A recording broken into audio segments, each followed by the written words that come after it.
வழக்குல இந்த உத்தரவு? பாலவேல், தற்பொழுது தமிழகம் முழுவதும் கட்சி கொடிகள் கொடிக்கம்பங்கள் அமைப்பதில் பல்வேறு பிரச்சனைகள் நிலவுகிறது.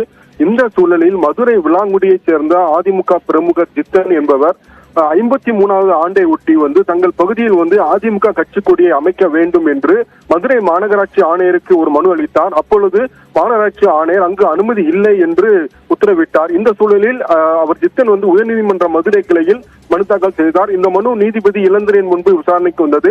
அப்பொழுது மனுதாரர் தரப்பில் அங்கு பல்வேறு கட்சி கொடிகள் உள்ளது, அதிமுக கட்சி கொடியும் உள்ளது, அதை மாற்ற வேண்டும், ஆனால் எங்களுக்கு தற்பொழுது அனுமதி மறுக்கின்றனர் என வாதிட்டார். அப்பொழுது அரசு தரப்பில் அந்த இடத்தில் கட்சி கொடிகள் வைப்பதற்கு எந்த அனுமதியும் யாருக்கும் கொடுக்கவில்லை என்று கூறினார். இதைத் தொடர்ந்து நீதிபதிகள் தமிழகத்தில் கட்சி கொடிகளால் பல்வேறு பிரச்சனைகள் எழுகிறது, மேலும் தமிழகத்தில் உள்ள தமிழகத்தின் அனைத்து பகுதிகளிலும் பொது இடங்களில்